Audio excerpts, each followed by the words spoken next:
What's up, you guys, and welcome back to my channel. I'm gonna be a little quieter in today's video because it is currently 10 o'clock, 10:15 right now, and my entire family is trying to go to sleep. In today's video, I'm going to be doing another reading my childhood writing video. I'm super excited about this. This is going to be my third one, which means I've done two already, which means that you should definitely go check them out.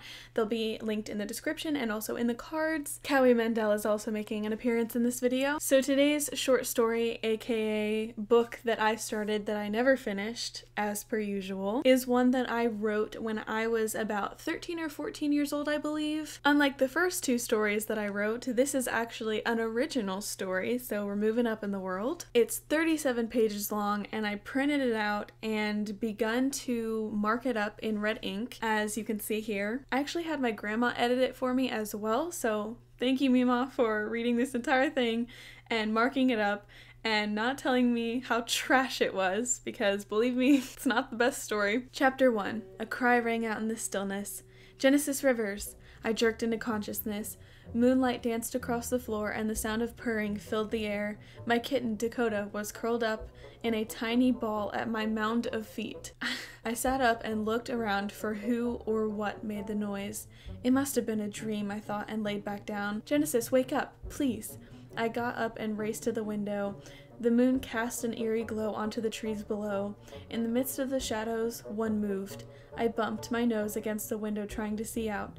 The figure stepped into the light. Skip! I slowly opened the creaky window. Skip, what are you doing out there? I whispered to my older brother, looking back to make sure Mom was not behind me. I'm not really sure why her mom would be behind her. That's a little creepy, not gonna lie, but anyways. The house is on fire. Get out here quick, Skip yelled. Is this a prank, Skip Rivers? We're not even the full page in, and both the brother and the sister have successfully called each other by their full names. I really wanted you to know that their last name was Rivers. Have you gotten that by now? 'Cause you should have. I was getting nervous. Skip never really pranked me. He wasn't like other boys who prank their sisters all the time, younger or older. He was really trustworthy and sweet, and you could always count on him, even though he was 17 and I was only 10. Again, there's kind of a lot of exposition here. We don't really need to know their ages while the brother is trying to tell the sister that their house is on fire, but no, there really is a fire. Skip opened his arms toward me. You have to climb down. There's fire outside your door. Your only chance is to climb. Now I was panicking. I couldn't climb down brick from the second story of a 3-story house. Again with the exposition, man. Move on. Skip, I can't. Yes, you can, Genesis. I'll catch you. I promise. Skip still had his arms open, waiting for me to climb down. I went back into my room and grabbed Dakota. If anything happened to her, I would never forgive myself. I saw the flames coming from under the door. I ran back to the window with Dakota in my hand. Here, take Dakota. I lowered Dakota as far as I could, closed my eyes, and dropped her. I opened my eyes again just in time to see Skip catch her perfectly. I'll catch you the same way if you just jump already, he called. He set Dakota on the ground. Dakota was so scared from the fall, she didn't move an inch. Also, we're not even a full paragraph into the second page, and we've already said Dakota's name 6 times. I'm doing great. Okay, I'm coming down. I grabbed the windowsill and lowered one leg, then the other. Slowly I started down, putting my trust fully in Skip. Why can't I say that?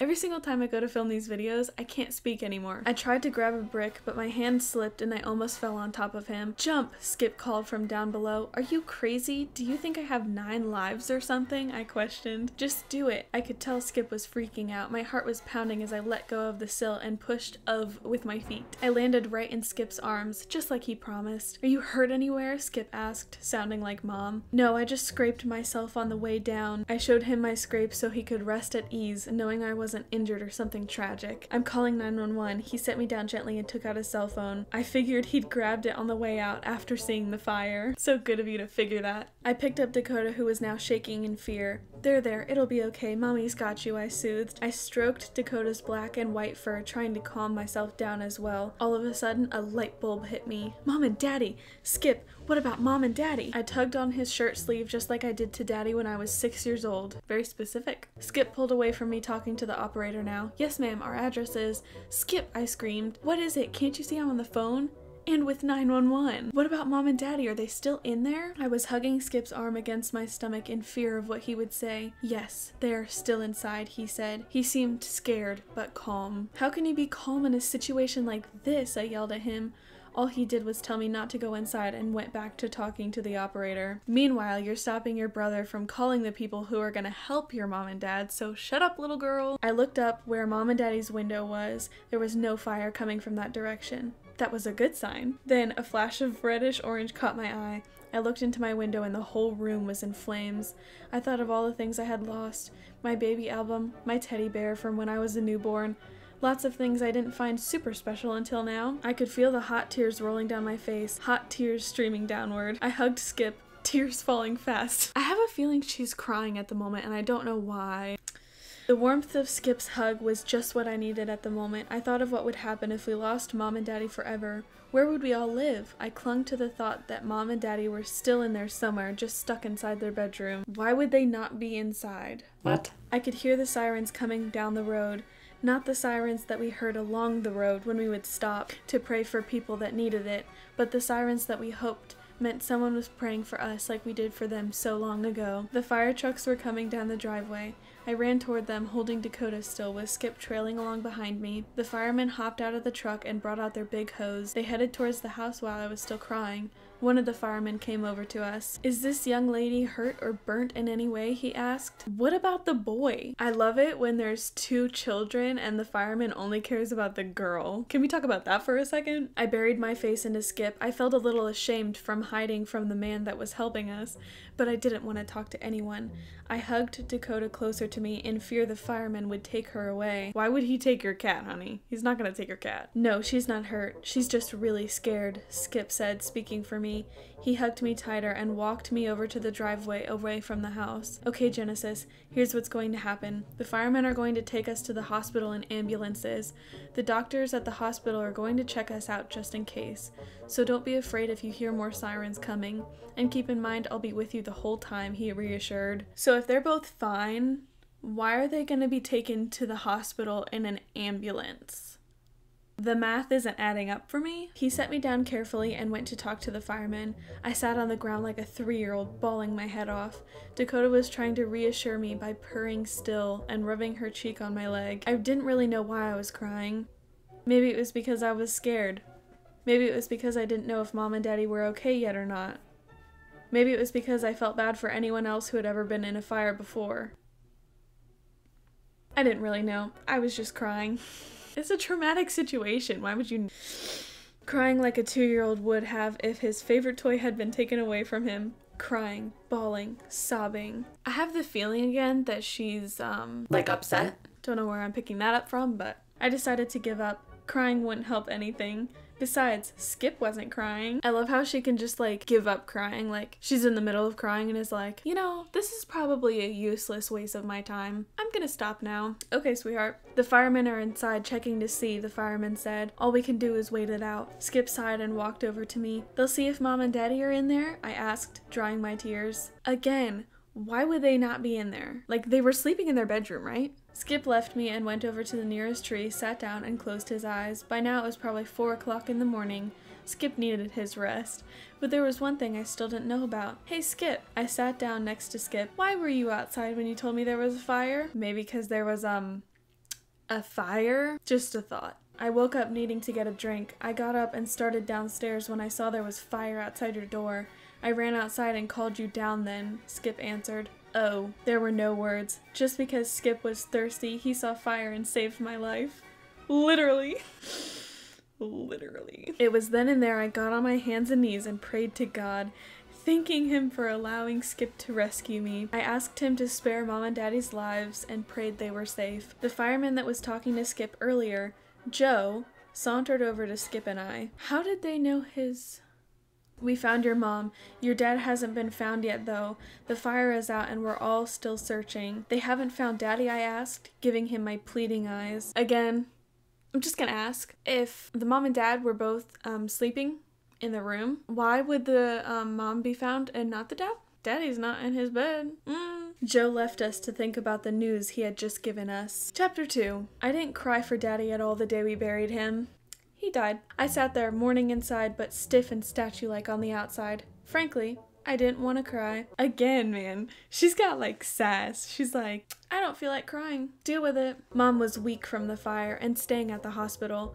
She came here for Daddy's funeral, but she had to be led right back after. I saw Skip crying for the first time ever then. I was the only one who didn't have any tears to cry. They were all gone, spent the night before. Our neighbor, Miss Hawkins, was there too. She was the spy in the neighborhood. I was pretty sure she had 2 sets of binoculars, one in her purse and one in her window bench seat. She had always been there, spying enough for the whole neighborhood and never missed a thing. If she's the spy, how come you know that she has 2 binoculars, one in her purse and one on her window bench seat? Sounds like you're the one who's spying. Just saying. I remember one time I went downstairs to get Dakota, who didn't come to bed with me that night. I turned on the kitchen light so I could see, found Dakota, and started up the stairs when I heard a knock on the back door. I wondered who was up at 10 o'clock and knocking on our door. I crept to the door and opened it slowly. Miss Hawkins' head popped in. I saw your light turn on. Is anything wrong? She asked. No, Miss Hawkins. I just came to get my kitten. She wasn't in bed with me at her usual time, I explained. Oh, that's good. Now go to bed. You shouldn't be up past your bedtime. She watched me the whole way until I was up the stairs and heard the clink of my door to prove I was still in bed. So yeah, she's basically like the secondary mom. Could you imagine like going downstairs to get your cat because she didn't come up with you, and you turn on the light and find her and grab her in like, what? Let's say that takes like 15 seconds total, and that's being generous. And literally your neighbor has time to see it, run over to your house, and open your door just to tell you to go to bed because you shouldn't be up. Maybe she was with the dad. Could you imagine if the dad wasn't in his bedroom because he was secretly having an affair with Miss Hawkins, and that's why she was like always right there? Oh my gosh. I'm turning this story into a little bit of an adult story. She was there every silly time, but not then. She had claimed she was helping a friend watch a dog while they were on vacation and had stayed over at their house. I wasn't sure if I should believe her or not. Why not? It would make sense. Or she was with the dad. I'm sorry, that's not a part of the story, I swear. It would make this interesting, you know what I'm saying? And it would make it make sense. Oh wait, the dad died in the fire. Okay, that doesn't make sense. Wait, what? They couldn't find the dad in the bedroom, and yet he died in the fire? Yeah, I'm really confused. I can't make this make sense. I'm sorry. When the funeral was over, I went over to Mom and gave her a big hug before they took her away. I love you, Mom. I love you too, sweetie, Mom replied. Dakota ambled over when Mom was led away. Sometimes I wished I was a cat. They didn't have a care in the world. All cats do is eat, sleep, go to the bathroom, look cute, and make people feel good. My dream for life, honestly. That's what I want to be like. Skip stroked my strawberry blonde hair. It felt good to have someone there for me, even if Daddy was gone and Mom was at the hospital all the time. I needed someone who would baby me in these hard times, and that person was definitely Skip. Skip was silent the whole way to the neighbor's house. He drove me in Daddy's old truck that was passed down to him in his will. I feel like I have some issues with that, but Skip's sad teardrops were falling onto the wheel. I could see that even from the back seat. Cause remember, she's young, ladies and gentlemen. I want you to be good to Miss Hawkins while we're staying there, Skip told me. We were staying at her house until Mom gets out of the hospital, finds a job, and finds a good house we could live in. Why would I be nice to her? She's always spying on us, and the one time we needed help, she wasn't there. Genesis, you need to be nice. I can't do all that I need to do and worry about you at home being snooty to Miss Hawkins. Understand? Yeah, I used that word. Skip seemed really upset. I decided I would be nice to Miss Hawkins. But only for Skip. What do you mean, leave me at home with Miss Hawkins, I asked. I'm going to have to find a job just to get the ball rolling. We need to help Mom out as much as possible. I couldn't believe Skip was leaving me with old Hawkeyes. It was unbelievable. I couldn't do it. I couldn't be nice to her and worry about Mom, and now Skip. You know, if you believe in yourself, you can actually be nice to people and be worried about something else at the same time. Just a little life tip for ya. Skip parked the truck and got out. He opened the door for me too, the little gentleman. Ew, that's your brother. I got out with Dakota in her favorite mesh kitty cage. We went inside not because we wanted to, but because it was our only choice. It was really big inside, with high ceilings and lots of stairs. It had red carpets and lots of vases. Vases everywhere with floral designs and neon colors. The chandelier probably cost as much as the house did, and the bearskin rug in the kitchen was just disturbing. There were 3 floors, enough rooms to house 3,000 people, and 2 refrigerators. I was going to puke. Okay, just because your house has 3 floors, it doesn't mean there's enough rooms to house 3,000 people. Come in, come in. Welcome to my house. I hope you'll enjoy your stay here, Miss Hawkins greeted, as if we hadn't just come from a wrecked scene. How can we, I mumbled. Skip elbowed me, hearing what I had said. I'll show you to your room, Genesis, Miss Hawkins invited. Follow me. She led me up this huge stairs and into a dark hallway. I noticed that everywhere else in the house, the only lighting was lamps. But there were no lamps down this alley. Miss Hawkeye stopped immediately, sitting in the middle of the pitch-black darkness. Here we are, she said, as she led me into a huge room with another $1 million chandelier. Enjoy! She closed the door behind her. I could hear her eerie footsteps, leaving me to die in this overstuffed room. Oops, I'm crushing Cowie. Also, I'd love to talk about the fact that Miss Hawkins is being overly nice and super generous. The cheery attitude feels a little off, but maybe it's supposed to, I don't know. I looked around, wondering what I had gotten into.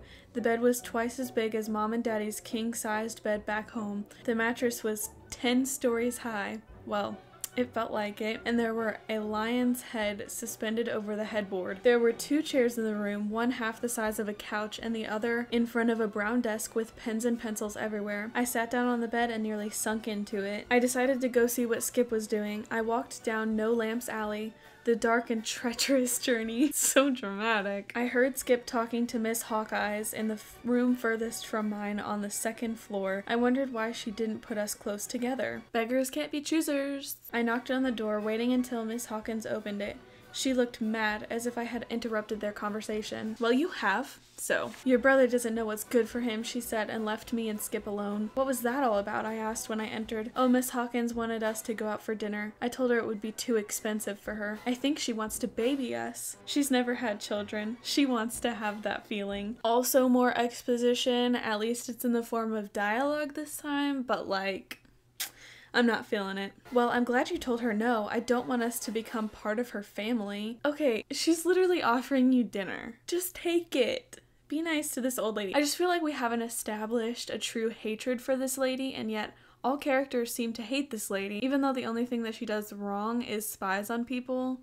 But like, I don't know, just because she wasn't there when you guys needed her doesn't mean she's like a bad person, you know? Also, we can visit Mom tomorrow. We'll go over there at 10 o'clock in the morning, Skip said. He sat down on the bed and sighed. I knew he was having a hard time getting used to this too. Hey Skip, you know you told me you'll always be there for me, right? I tell you every night, Skip reassured. Again, your brother and sister. Seems a little extra. You know? Well, I don't ever tell you that I'm here for you too, I said, and gave him a big hug. Thank you, Genesis. His eyes filled with tears, and I thought it might be a good time to leave. I left Skip in his monstrous palace of a room and walked back down No Lamps Alley to my own bedroom. Chapter 3. At 8 o'clock, I finally stepped out of my dreams and into the real world.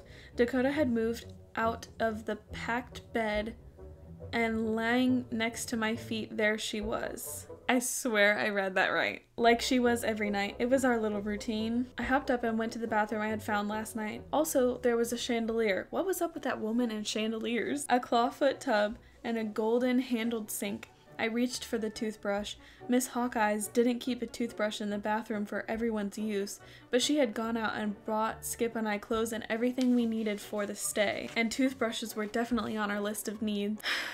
That did not need to be explained to me. I don't care. So she goes and picks out her clothes. There's a little more exposition as she mentions that it's August, and she mentions, you know, the type of weather that's outside and all of that good stuff. I slowly opened the door, afraid of No Lamps Alley. I didn't have a good first impression when Miss Hawkins and I walked down it together last night. I peered out, expecting something to be unusual about it. Since it was morning time, the hallway was lit up from the windows down the way. Wait, so if there's windows in the hallway, then why would she put lights? Make it make sense. I went down the hallway with Dakota trailing behind me down the stairs and ran into the dog. I scooped up Dakota just as the evil dog snapped. Kitty 1, dog 0. Yeah.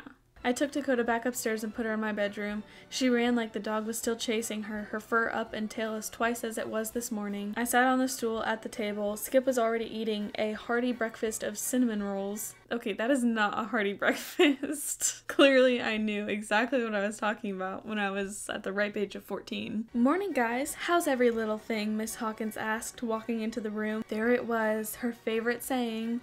Great, thanks, Miss Hawkins, Skip answered, stuffing another roll in his face. Great, darling, Miss Hawkins said, picking up a roll for herself. She went back upstairs, smacking on her roll. Remember, we're leaving the house to go to the hospital in 2 hours. Anything you want to take to Mom? Asked Skip. Yeah, actually, I answered. I'm going to make a card for her. Mom will enjoy that. Skip continued eating his breakfast while I went upstairs to make the card for Mom. Now they're in the car on the way to the hospital. So when will Mom be able to come home, I asked. Miss Hawkeyes answered before Skip could get a word out. It depends on how long she needs to recover. She needs to recover about 70% before leaving the hospital, just to be sure everything goes well. I'm not sure where I got the 70% from, but okay. Go ahead and start the car, loved one, Miss Hawkeye said with a grin. It was a little weird the way she called a 17-year-old nicknames like that. It really kind of bothered me. Hey, Skip? Yes, Jenny, Skip answered. Can we stop by and pick up Mom some flowers? Sure, I think that's a marvelous idea. Mom will love them, Skip answered. He started the car and headed toward the flower shop. Yeah, the local flower shop. At the flower shop, Miss Hawkins practically picked out the flowers for us. Oh, I think your mother would love these, she would exclaim. My bad. Skip looked really irritated. I couldn't help it either. I just wanted to say, it's our mom. We can choose which flowers we think are best. Okay, that is a little annoying. I'll give that to her. Skip and I chose some roses, Mom's favorite flower. We got a card with it that read, "Get better soon, XOXO." Wait, they got her a card even though she just made a card for her? Skip, I whispered. What's up, he asked. Have you told Miss Hawkins that you're going to get a job soon? Why would he need to tell her? She doesn't need to know. Just do it. Skip caught my slip up. Were you about to call her old Hawkeyes again? Skip accused. Maybe. Genesis, I told you to be nice. If you slip in front of Miss Hawkins, you'll hurt her feelings. Skip, keep your voice down. I just wanted to know if you'd told her that you're getting a job yet. No, not yet, but I'll tell her. Okay, well, you need to tell her soon. Why? I know, I'll tell her when she's in a really happy mood. That way I don't get on her bad side, Skip said with a grimace. Okay, as long as you tell her, I said seriously. I think it's funny that Genesis genuinely hates this woman, and yet she wants Skip to tell this old woman that he's going to get a job, even though she doesn't need to know. Okay, a little bit of a character misalignment, don't you think? I will, don't you worry, Skip said, kissing me on the forehead and returning to the task of buying flowers. Again! They're siblings! You don't need to do that. Stop touching her. So, I jumped. Had old Hawkeyes been listening this whole time? I see you're getting the roses. Oh good, she seemed like she didn't know anything. If she did, she would flip the moment Skip left. Sorry, I didn't understand that. It's Mom's favorite flower. We thought it would suit her best, I said, trying not to sound like a know-it-all. At the hospital, Skip was looking at a magazine, woodworking of course, while old Hawkeyes was pacing back and forth. Fun fact, my dad is actually into woodworking, and I think I added the little detail that Skip was looking at a woodworking magazine because I viewed that as a more masculine, as a more like manly, adultish, mature thing. So I think this was my way of making Skip look, you know, more mature. Rivers, the nurse called. Skip jumped up and walked over to the nurse. Old Hawkeyes was trailing behind me as I walked to Skip. Right this way, the nurse said. We followed the nurse all the way down to the hall. We stopped at room number 87. The nurse opened the door and ushered us in. Mom was laying down, seemed tired, as Skip and I walked in. Mom, I asked. Shh, don't wake her, Skip said. She looked so small and helpless, laying against the hospital pillows. Hi, baby, Mom said faintly. Mom, I yelled, running in her direction. Genesis, quiet, Skip reminded me, although you could tell he was just as happy to see Mom. Make sure you keep it brief though, okay? The nurse said. Will do, Skip reassured. Mom sighed and laid back on her pillows. She closed her eyes and relaxed. Mom, are you sad about Daddy? Oh my gosh, that's so mean. What the heck? Genesis Rivers, Skip hollered at me. Come on, he said a little quieter. We need to let Mom have her rest. You just went in there, okay? She's fine. She's fine, trust me. Oh, we bought you flowers. And a card that I made. I set the flowers and the card on the desk. We started to close the door when, Genesis? I turned around. Yes, Mom? I wanted to tell you that I miss your father very much. But instead of mourning, I try to think that he's partying right now in heaven. But it's okay to still be sad. I just try not to be too sad because that's what your father would want me to do. Thanks, Mom. I thought you didn't care, I said. Love you. Love you too, Mom. Chapter 4. Here you are, young lady, old Hawkeyes said. She handed me a plate with a piece of golden apple pie sitting on top with a dollop of ice cream. I set the plate on the table, then excused myself. Where are you going? Just upstairs. I don't really feel like eating, I lied. Okay, even if my room was on fire, if you set a piece of apple pie in front of me, with ice cream on top of it, I'd be eating it. This character, man, this character. So it gets a little confusing here because on page 19, last we checked, she was going upstairs after refusing the piece of apple pie. We don't know why she does the thing she does, but she did it. Now on page 20, it starts off with funeral. Literally can't make up this stuff even if I tried. I mean, it says page 20 and that was page 19. So unless I'm crazy, page 20 should come after page 19. Yeah, I don't know. I don't know. I hadn't cried at all that day, not for our losses or Daddy. I felt like I was trapped inside a dark chamber with bad things happening to me all day. I didn't even cry for any of them. I couldn't cry because the chamber forbade it. I couldn't cry because in that chamber I had no feelings. I couldn't cry because I didn't care. And I wanted out of that chamber. I wanted to cry, but I just couldn't. I lay on the bed, eyes dry, wishing I could go back in time and prevent the fire from starting in the first place, or at least travel to the day when the funeral was so I could cry to Daddy. I fell asleep that night thinking of all the times when Daddy held me in his arms, and I never considered the thought that he might die. Oh my gosh. Oh my gosh. Oh my gosh. The next morning, Skip came into my room and told me that after breakfast he would go out and look for a job. And yes, I've already told Miss Hawkins. She doesn't agree, but of course I need to do it. Skip turned to leave, then stopped. Oh, and Miss Hawkins hired some people to clean our, well, you know, clean our house out. I knew he meant clean away all the debris that used to be in our house. Gee, I wonder where you got that from. Lord knows, she's such a smart little girl. Hey, Skip, I called. Skip poked his head back through the door. Do you know how the fire started? Come to think of it. He sat there thinking for a moment. No, I don't know. Well, it doesn't matter. Thanks anyway, I said, cueing him to leave. I wonder, Skip said, and left my room muttering to himself, oh my gosh. I hope I didn't get him started on thinking about the fire. Actually, I think that's exactly what you just did. But come to think of it, how did the fire start? Just outside of Genesis's bedroom? Or was it somewhere else first? Questions need answering. So she mentions that she has only 2 weeks until school starts. She gets all of her gear together, which includes a notepad, a pencil, and a camera for sleuthing. She goes downstairs through No Lamps Alley. Don't worry, she made it out alive this time. And goes downstairs. Did I already say that? She's downstairs now. I snuck out the back door, hoping old Hawkeyes wouldn't hear me. I was wrong. Where are you going, sweetie? How is every little thing? She inquired. It would be better if you'd leave me alone.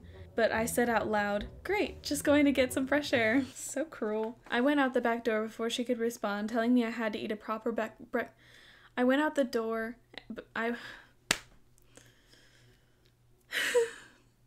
I went out the back door before she could respond, telling me I had to eat a proper breakfast or put on sunscreen. I was soon down the road on the way to the library. I could take some serious notes there. Then I would let my investigation start. I can definitely tell you with 100% certainty that I can't take proper notes unless I'm sitting at the library. So I agree with her logic here. Makes sense to me. So on her way to the library, she's thinking about Miss Hawkins bringing up the subject of school and how she might be offering to pay for school, which she's afraid that she's gonna get called the poor one at school and, you know, the one that's staying with Miss Hawkins, because God forbid we stay with the lady who actually has a nice house and is letting us stay in her house while her mom is in the hospital and our dad is dead. But anyways, I walked into the big front doors of the library. It would be just my luck running into Mary, I thought. Mary was my best friend ever since I could remember. That's so rude. She was out of town to Florida on a vacation and I didn't get the chance to tell her about the house. And now I was glad I didn't. Okay, didn't get the chance or just didn't. I got out my notepad and pencil and started taking some notes about what I was doing. Day 1, find out how the fire started. Target, my old house. Clues, none. I'd fill in the clues part later. Oh dear. Finished in the library, I backtracked to her old house and started investigating. Let's think about this for a minute. She literally went to the library to write down 3 sentences. Now she's finished, so she's gonna leave now. What? Luckily, the hired cleaners weren't here yet. I walked over to what used to be the back of the house. I picked up some bricks and junk lying on the ground. What I saw gave me the chills and I almost started crying. Old photo albums, charred pieces of fabric from the beds, broken glass from the windows and mirrors. I covered up the sights I saw and took a deep breath and continued. Walking over to the house next door and then walking diagonally from there, I was at old Hawkeye's house. Easy transition for when I just wanted to take a walk. I walked inside and grabbed some lunch. After my peanut butter and jelly sandwich, I went back to my notes. I wrote in the clues section, none. Again. I would fill in more later. So far for clues, she's written none, but she'll fill in that part later. And then she goes to the house, and in the clue section she wrote none, but she'll fill in more later. Miss Hawkins, I called. No one answered. She probably wasn't home. So I have this page break, and then I deeply searched the rubble pile, my hands skimming over the mound of trash. In the midst of it all, touching the remnants of my former home, I remembered the life I used to live, and now everything I know is confusing and out of line. I remembered my typical mornings were nothing like they are now. Skip would be on the floor playing My Little Ponies with me. So yeah, that woodworking material that he was reading earlier doesn't really carry as much weight when I now know that he played My Little Ponies with his sister.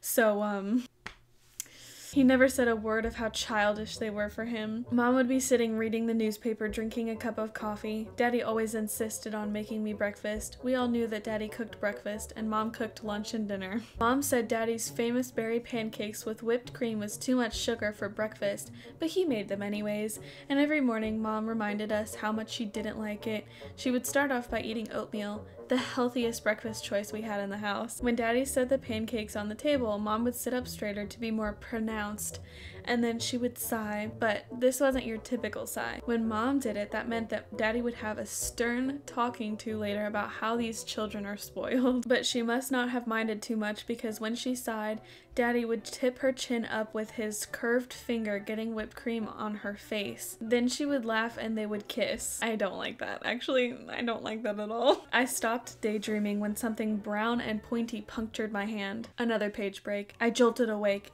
searching for anything in my hand. If you're confused, don't worry, I'm confused too. We'll get through this together, I'm sure. It was all a dream. I sat back, feeling unusually scared. I let myself be overtaken by silence for a moment, thinking about things I had remembered in my dream. I hopped out of bed and looked at the clock, wondering if Skip had already gone out to continue looking for a job. I walked over to the calendar, mouth full of toothpaste, and marked off the day. Oh dear, 11 days till school starts. Uh-oh, back to school shopping. Skip still hadn't taken me. So she can't find Skip. She's looking around everywhere. And now here Miss Hawkeyes comes in and says, "How is every little thing?" It's starting to bother me, so I can kind of feel the hatred a little bit. Feel like that's not a good reason to hate this woman, so I'm still gonna need something. I jumped and spun around. "Oh, sorry, honey, I didn't mean to scare you," she apologized. "Well, you did," I thought. "That's okay, I'm just looking for Skip," I let on. "Oh, you missed him. He went out early morning on the hunt of a job. I don't know why he bothers. I can provide for you all," she said as she puffed her chest as if she had it all made. "That's nice, but I don't think Skip wants to lean on anyone's shoulder. He can handle it. I felt good talking up my older brother like that." "Well, if you say so." She looked uncertain, but at least I got her off Skip's back. For the moment, I wondered how old Hawkeyes made money. She never went to work as far as I knew. Why do you care, honey? Move on with your life. I knew at that moment that I didn't have only one mystery to solve, but two: the case of the house fire and the case of the mysterious moneymaker. I had my work cut out for me for the next week. Oh yeah, the whole next week. If she's so worried about her house that just burnt down, you know, why it burnt down in the first place, she doesn't need to concern herself with how this old lady makes money, okay? She probably doesn't. She's probably just rich and retired. End of story. I decided to start on the case of the house fire. I wondered if it had anything to do about the weird dream I had.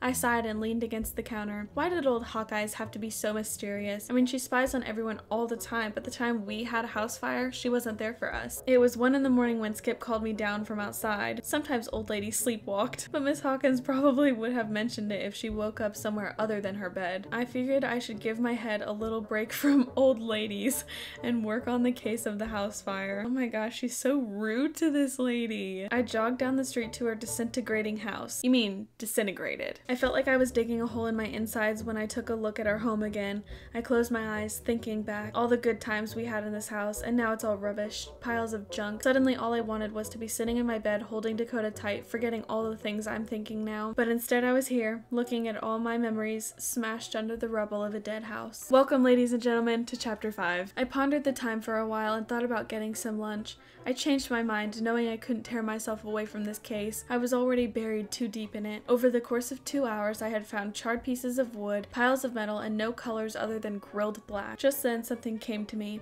I wondered why I didn't think of it before. It was so obvious. Thinking back to my dream, I recalled the end. Something smooth and brownie. Brownie? Smooth, brown, and pointy. Smooth, brown, and pointy. Stabbing my hand painfully. What was it? That's right! I searched the debris for a clue, the one that linked this case with my dream. I slowly ran my hands along the mounds of thrash. Okay, my hip is like cramping right now. I'm starting to think maybe I feel so bad for this old lady because I'm starting to feel like an old lady and I can feel her pain, trust me. I knew that I was getting closer to the answer. Closer, closer. My hands stopped and I looked over everything, skimming the grim sights.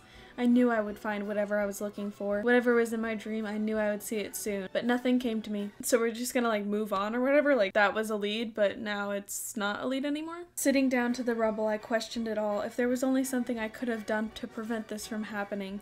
Yada yada yada. So she wallows in a little self-pity for a while. I fell to the trash, collapsing in a pathetic heap, closing my eyes, thinking about all the fun times Daddy and I had together. And all I could do was keep from screaming. I reminisced the times that Mom and I had together before she was in the hospital. Anger filled me, then sadness. I felt something lifting me from the mounds of our home. Someone strong and tall. But I didn't care to look, so I kept my eyes closed and let this person take me. I didn't even care if it was some stranger coming to kidnap me. Yeah, because if they were coming to kidnap you, they would just like pick you up and carry you away. Suddenly a cool breeze swept over my body. I was being carried higher and higher, laid on the softness. All my pain, all my madness was gone.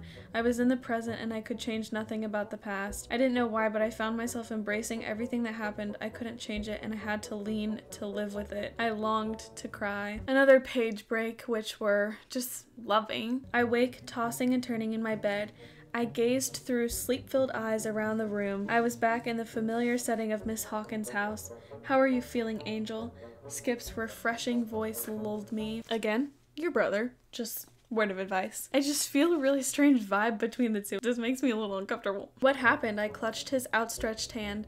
I thought I was. Skip put a finger to my lips. Shh, calm down. I'll tell you what happened. If I had a weird vibe before, I definitely have a weird vibe right now. Ew, I literally have chills. Ew.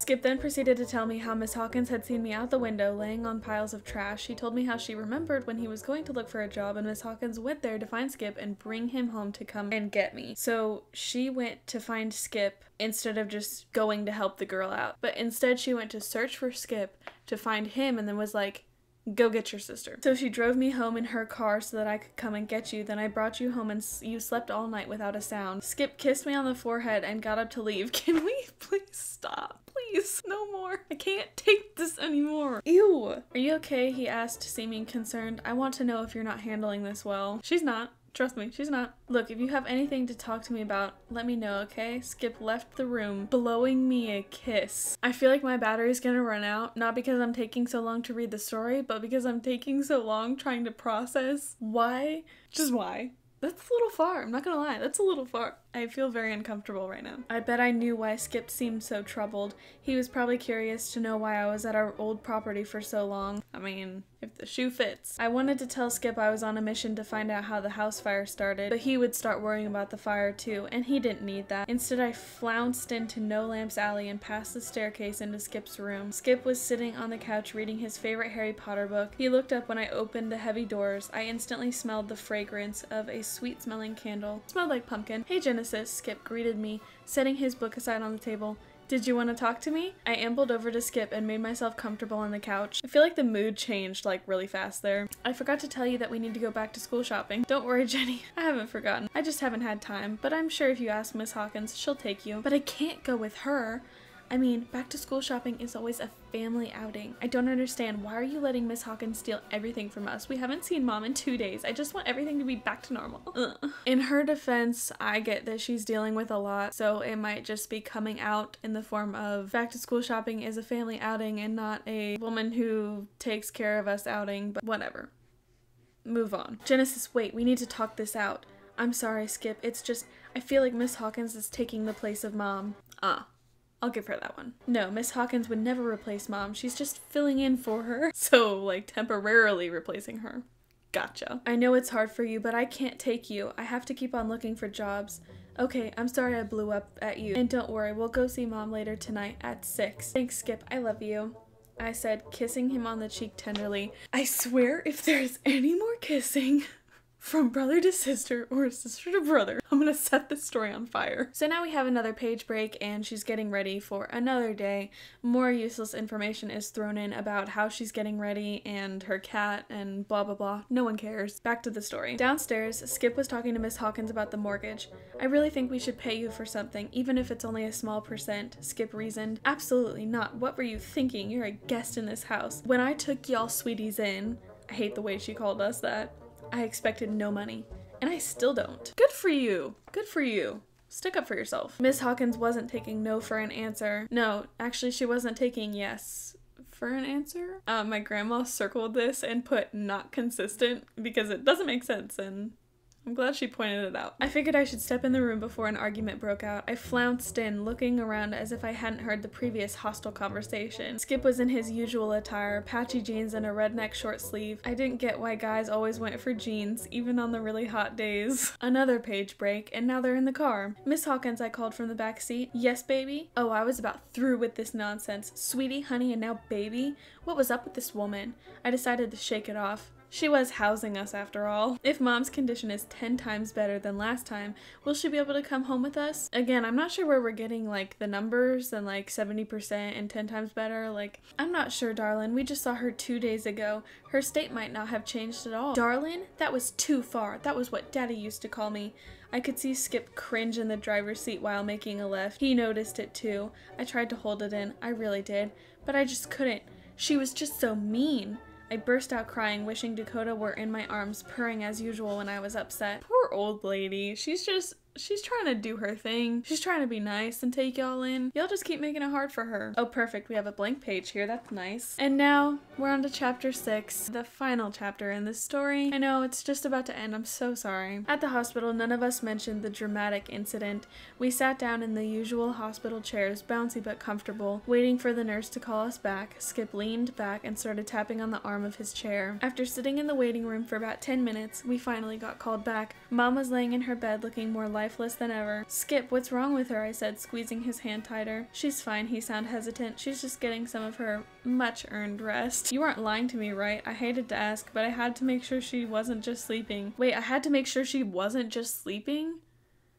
Is she dead? Wait, what the heck? No, I told you. She's just sleeping. This time he seemed more sure of himself. Quietly, I sat down on the chair next to her bed. If she was still conscious, she would be able to know what I was doing. But if she's sleeping, doesn't that mean she's unconscious? So I chalked back my tears and reached for her hand. I know that you can hear me. I wanted you to know that God is going to make you better. Genesis. I just ignored him and kept on going with my pep talk. God loves you and he's going to heal you, I repeated. You're going to be okay. I love you. I stepped back to let Skip through. He walked up to her bed slowly, kissed her forehead, and whispered a few words lovingly to her and walked out. I blew her a quick kiss and tiptoeing followed Skip. That, ladies and gentlemen, is the end of the story. I'm so glad. Overall, there was way too much kissing in this story. Yeah, I'm just gonna leave that there because I really don't want to talk about it anymore. It's not a bad story necessarily. There are just so many inconsistencies. With that being said, that's the end of this story. Thank you guys so much for listening and watching this entire video and hanging out with me and reading my childhood writing. Again, if you haven't seen the first 2 videos, they're really funny. I highly recommend you go watch them. Both videos will be linked down below in the description box and also up in the cards. Thank you guys so much for taking your time out of your day and watching this video. I hope you guys have a great day, a great night, or whenever it is that you're watching this, and I'll see you in my next video. Bye!